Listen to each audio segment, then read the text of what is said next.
तो ये प्रकृति, ये जगत हम पर हर रोज़ कुछ ना कुछ आपत्तियाँ डालती है, कुछ ना कुछ विघ्न डालती है। हम अगर बिजनेस में है, जॉब में है, भक्ति में है, तो कुछ ना कुछ शारीरिक संघर्ष होता है, मानसिक संघर्ष होता है।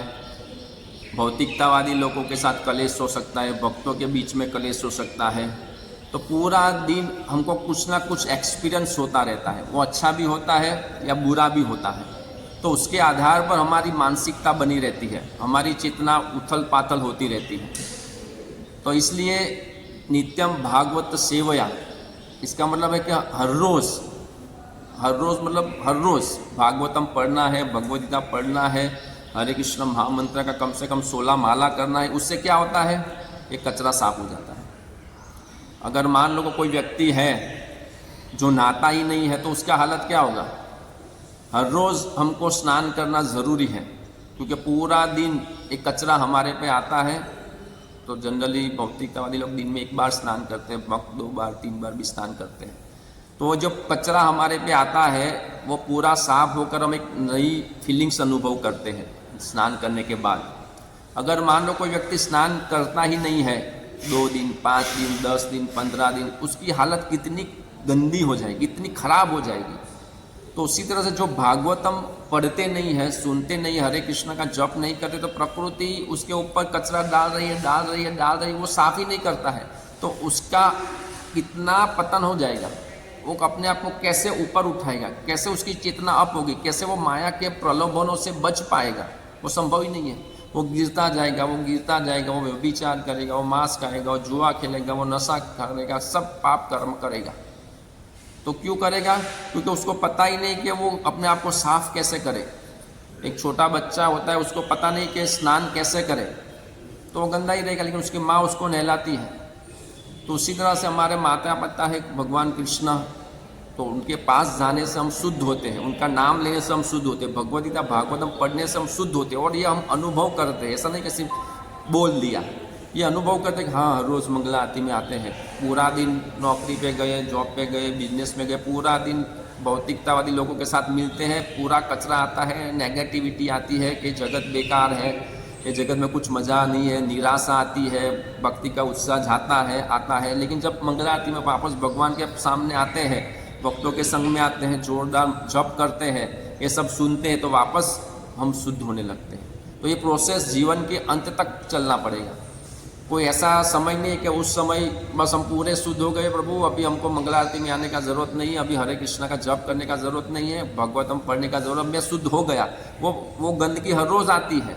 ये भौतिक जगत में हाँ भगवत धाम चले गए फिर कोई बात नहीं है, वहाँ तो शुद्धता ही शुद्धता है। लेकिन यहाँ पर ये प्रोसेस में जीवन की अंतिम सांस तक ये प्रोसेस चालू ही रखना पड़ेगा, तभी हम अपने आप को भगवान के साथ कनेक्ट रख पाएंगे। क्योंकि भगवान परम विशुद्ध अवस्था में है, तो हम अगर गंदी अवस्था में, तो भगवान का संपर्क कैसे होगा, भगवान की फीलिंग्स कैसे आएगी, परमात्मा के साथ हमारा मिलन कैसे होगा, परमात्मा से जो हमको आता है प्रेरणा, वो प्रेरणा कैसे आएगी। ब्रह्मा जी को भी प्रेरणा नहीं मिलती थी, ब्रह्मा जी भी कंफ्यूज थे कि ये अंधकार में कहाँ आ गया हूँ।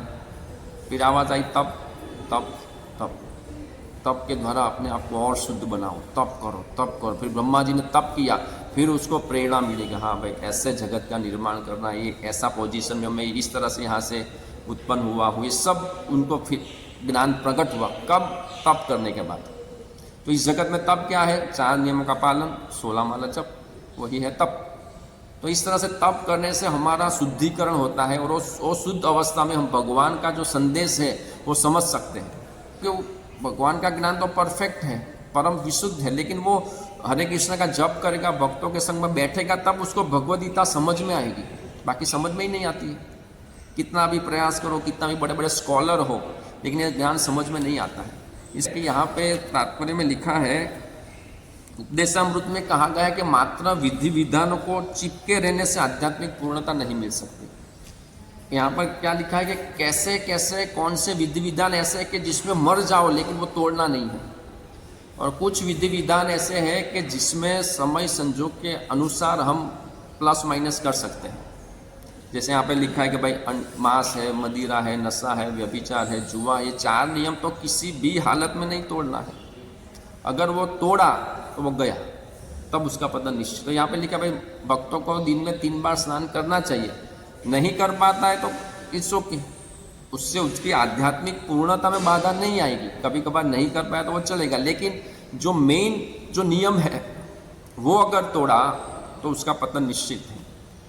तो इसलिए हमें समझना है कि अगर हम पतन की तरफ जाना है तब नियम तोड़ना है, बाकी नियमों को बराबर चिपके रहना है। और ये जो एक्स्ट्रा नियम है, मतलब कि जिसमें कभी कभार पालन नहीं हुआ तो चलेगा, तो उसका मेन फोकस हमारा होना चाहिए कि हम भगवत स्मरण जो है वो नहीं चूकना है। हम हरे कृष्ण हरे कृष्ण बस हरे कृष्णा करते हैं, लेकिन सामने एक भिखारी खड़ा है तो नियम क्या है कि भाई अब भक्तों से दूर रहो, तो वह क्या भक्ति हो गई? तो भक्ति कैसे हो गई? हरे कृष्ण।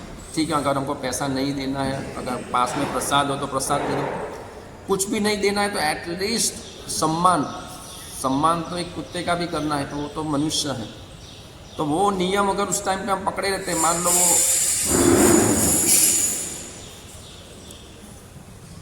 मान लो कि उसको हमारी मदद की ज़रूरत है और वो तो मल मूत्र से पीड़ित है और वो गंदी अवस्था में हम उसको स्पर्श करेंगे, वो कितनी निम्न छाती में जन्म लिया है, हम उसको छुएंगे तो हम पतित हो जाएंगे। अगर उसको वो बेभान हो रहा है, उसको हमारी मदद की ज़रूरत है और हम नियम को पकड़े रखते हैं, तो वो कैसा नियम है? तो उपदेश हम लोग लिखा ऐसे इस तरह से नियमों को चिपके रहने से भगवत प्राप्ति नहीं। उस समय यही स्मरण करना है कि उसके अंदर परमात्मा विराजमान है, वो मुझे देख रहे हैं, उस परमात्मा को तो एटलीस्ट रिस्पेक्ट दो। उस आदमी की अवस्था जो भी हो, उसी तरह से हर भक्त, हर एक व्यक्ति, हर एक प्राणी, उस सब में परमात्मा का दर्शन, वो आध्यात्मिक पूर्णता है। इसलिए वो कहते हैं भगवद गीता में कि भाई जो पंडित होता है वो सबको एक समान नज़रे से देखता है, वो चांडाल हो, वो कुत्ता हो, वो गाय हो, जो भी हो, लेकिन वो सब में एक दृष्टि से देखता है। अच्छा, ये बात हमने सुनी है, लेकिन फीलिंग्स नहीं आती है। क्यों फीलिंग्स नहीं आती? क्योंकि हमारा वो लेवल नहीं है। एक स्कूल के बच्चे को डॉक्टरी के बारे में सब कुछ समझा दो, लेकिन वो डाइजेस्ट नहीं कर पाएगा क्योंकि उसका वो लेवल ही नहीं है। तो भक्ति में जैसे जैसे हमारी प्रगति होगी, ये ज्ञान हम प्राप्त करेंगे और उसके आधार पर उस चेतना में रहेंगे, तब ये फीलिंग्स हम में भी आएगी। हो इसका सम्मान करना है, इसका सम्मान करना है, इसको रिस्पेक्ट देना है। भले ही हमारी गलती नहीं है, सामने वाले की 100% सामने वाले की गलती है, फिर भी उसके साथ सम्मान, उसको रिस्पेक्ट। द्रौपदी के 5 पुत्रों को मार डाले, उसमें क्या गलती है द्रौपदी की? फिर भी द्रौपदी ने उसको क्षमा कर दिया। तो ये है वैष्णव, ये है भक्त कि जो सामने वाले का दोष नहीं देखता है, वो सामने वाले का गुण देखता है। पुत्रों को मार डालना मतलब एक माँ के ऊपर क्या बीतती है। एक पुत्र को कोई मार डाले, एक पुत्र मर जाए तो कितना दुख होता है, वो माँ को ही मालूम होता है। तो 5 पुत्र मार डाले और उसका हत्यारा सामने खड़ा है, फिर भी द्रौपदी बोलते कि ठीक है, वो तो ब्राह्मण का पुत्र है और मेरे 5 पुत्र मर गए, तो मेरे पे जो बीतती है, तो मैं नहीं चाहता कि इसको भी मार डालो और उसकी माँ के ऊपर ये बीते। देखिए कितनी करुणा है। क्या ऐसी करुणा हम में है? क्या ऐसा भाव हम में है? नहीं है, नहीं है हमारे। तो इस तरह से ये नियम ही सब कुछ नहीं है, ये फीलिंग्स सब कुछ है। ये भगवान को सब जगह पे देखना, वो सब कुछ है। हिरण्यकशिपु इतना अत्याचार कर रहे थे, फिर भी प्रहलाद महाराज नम्र ही बने रहे, नम्र बने रहे। उनको उनके पिता की चिंता थी कि उसका कल्याण कैसे होगा। यीशु ख्रिस्त को चढ़ा दिया सूली पर, फिर भी उनमें लेस मात्रा भी खराब भावना उस व्यक्तियों के प्रति नहीं आई कि मुझे सूली पे चढ़ा दिया। उनके हृदय में यही भावना थी कि प्रभु इसको क्षमा कर, इसको पता नहीं कि लोग क्या कर रहे हैं, और सच में पता नहीं कि लोग क्या कर रहे हैं। ऐसा तो बहुत से लोग, हम पुस्तक वितरण करने जाते हैं, गालियाँ देते हैं, तो हमारे में लेस मात्रा भी, गीता मैराथन में बहुत से लोग जाते हैं, तो हो सकता है अपमान हो सकता है आधा घंटा समझाने के बाद 10 रुपये का बुक्स ना ले, फिर भी उसके प्रति द्वेष, उसके प्रति गुस्सा कि उसने बुक्स क्यों नहीं ली, ये भावना नहीं आनी चाहिए। अगर ये भावना आती है तो गलत है। इसलिए यहाँ पे ये जो बहुत ही अच्छा समझाया गया, बहुत ही ज़बरदस्त है। हम सबको यही मेंटालिटी है कि नियम नियम नियम नियम नियम नियम है, ज़रूरी है, लेकिन कौन से नियम बेहद ज़रूरी है और कौन से नियम फ्लेक्सिबल है समय संजोग के अनुसार, वो बहुत ही इम्पोर्टेंट है। तो उसके आधार पर भक्ति में हमारी प्रगति होती है, उसके आधार पर भगवान प्रसन्न होते हैं। कोई व्यक्ति पानी में डूब रहा है और हम हरे कृष्णा का जप करें, और बीच में बोलना नहीं है, आधा माला छोड़ना नहीं है, अरे भाई वो मर जाएगा, नहीं बचाओगे तो नियम नियम नियम नहीं, मैं माला आधी नहीं छोड़ूंगा, लेकिन वो तो मर रहा है, वो मर रहा है, वो कितनी बड़ी बात है।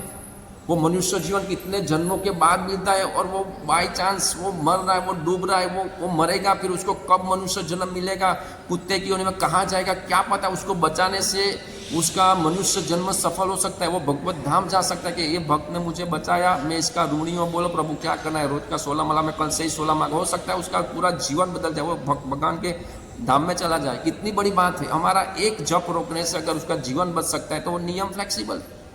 इसका मतलब ये नहीं कि हमने 16 माला उस दिन नहीं किया, रोक दिया।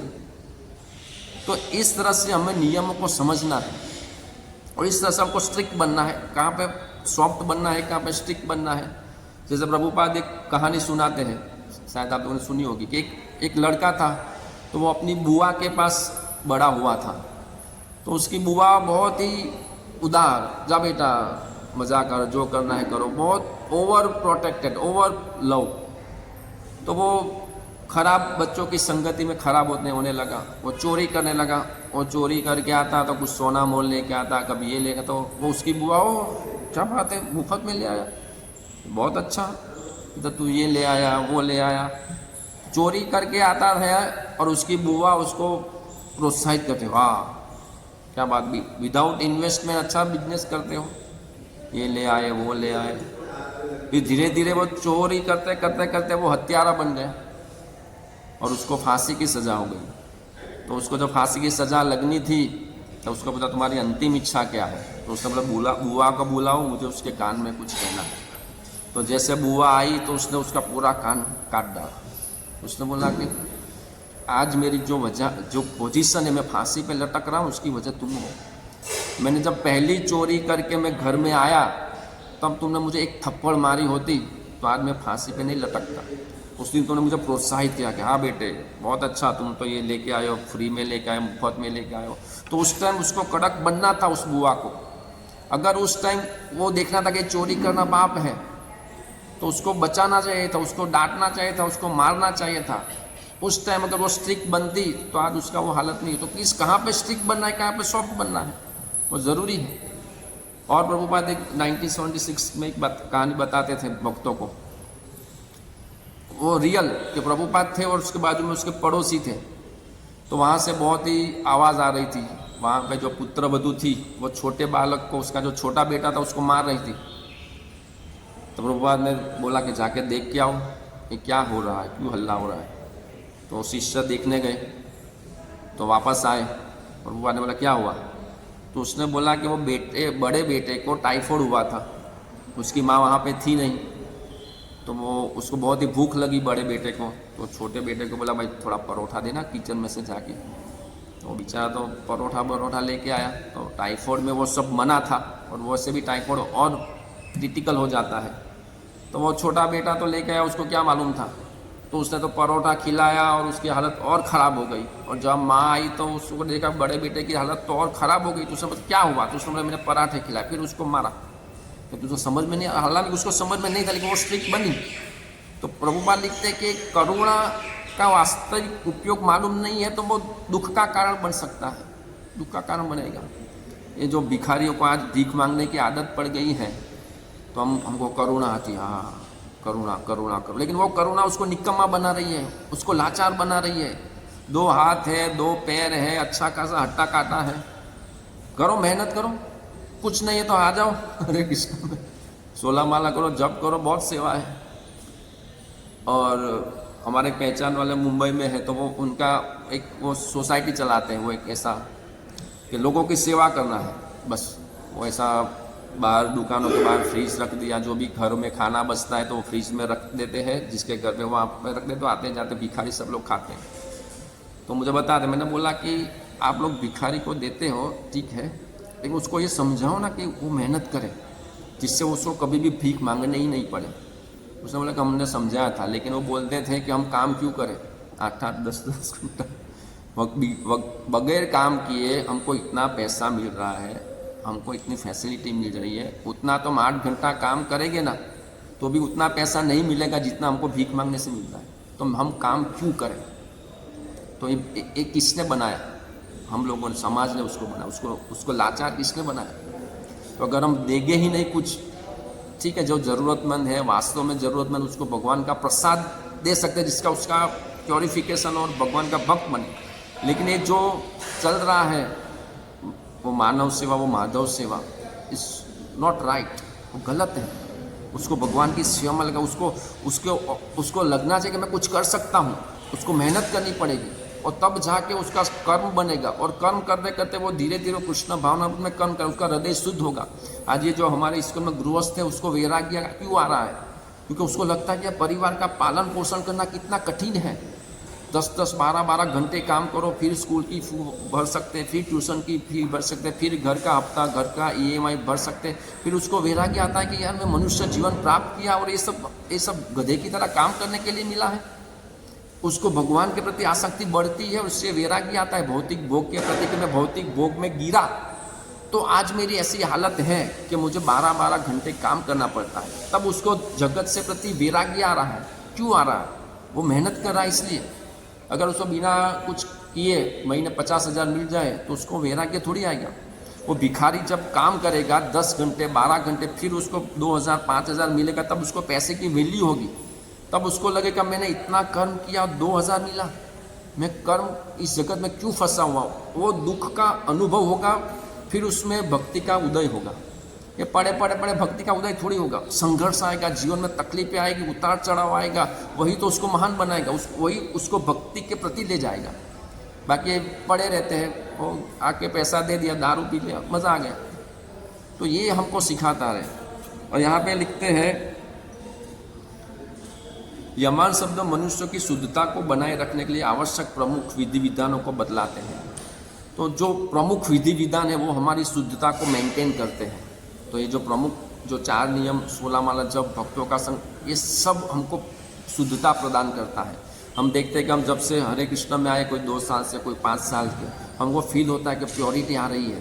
भले 1% हो, 2% हो, 10% हो, ये जगत के प्रति वैराग्य आ रहा है, कि भोग के प्रति अरुचि आ रही है। भले कम मात्रा में है, ज़्यादा मात्रा, हमको समझ में आ रहा है सब निरर्थक है। असली जो सुख है वो भगवत धाम में है। और भगवान का धाम इतना दिव्य अचिंत्य है कि एक क्षण के लिए भी आंख बंद करके हम अगर सोचें कि हम उस राधा कृष्ण के सामने गोलोक में, जहाँ पे दिव्य जगत है, दिव्य लीलाएं हो रही है और हरे कृष्ण का कीर्तन हो रहा है और हम वहाँ पर हैं सेवा में, कितना बड़ी बात है, कितनी बड़ी बात है। ऐसा दिन आएगा, ऐसा दिन आएगा, क्योंकि हम प्रभुपाद के चरण कमल में हैं, प्रभुपाद के आश्रित हैं। तो वो ये सब नियमों का पालन करते करते वो दिन आएगा। और वो दिन कब आएगा? जब हम वास्तव में गुरु की शरण लेते हैं। यहाँ पे लिखते हैं कि गुरु जो होता है वो अपने भक्ति में इतने स्ट्रांग होते हैं कि उनके कारण वो भगवान से अभिन्न हो जाते हैं। ऐसा नहीं कि गुरु एक फॉर्मालिटी है, गुरु एक फैशन है, गुरु को मानना है तो मानो, नहीं मानना है तो मैंने तो दीक्षा ले ली, अभी मैं राजा हूँ, गुरु बोले तो ठीक है, मुझे करना होगा तो करूँगा, मैं नहीं कर रहा तो नहीं करूँगा। ऐसा नहीं, गुरु भगवान का प्रतिनिधि होता है। और गुरु का जब हम वाणी सुनते हैं और उसके हिसाब से जीते हैं, तब हमको भगवान के प्रति हमारी प्रगति होती है, बाकी प्रगति नहीं होती है। यहाँ पे जो अगले श्लोक में भी यही था कि नियमों का एकदम दृढ़ता से पालन करना है। वो क्या था अगले श्लोक में कि जिसने अपने मन में मुझे जीवन के लक्ष्य में बिठा दिया है। जीवन का लक्ष्य क्या है?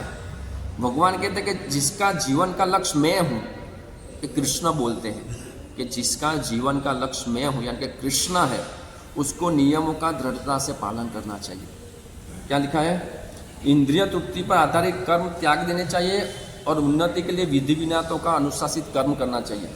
किंतु जब कोई व्यक्ति आत्मा के चरम सत्य की खोज में पूरी तरह लगा हो तो उसे सकाम कर्मों को, नियंत्रित आदेशों को भी नहीं मानना चाहिए। थोड़ा भी छूट-छाट नहीं लेना है।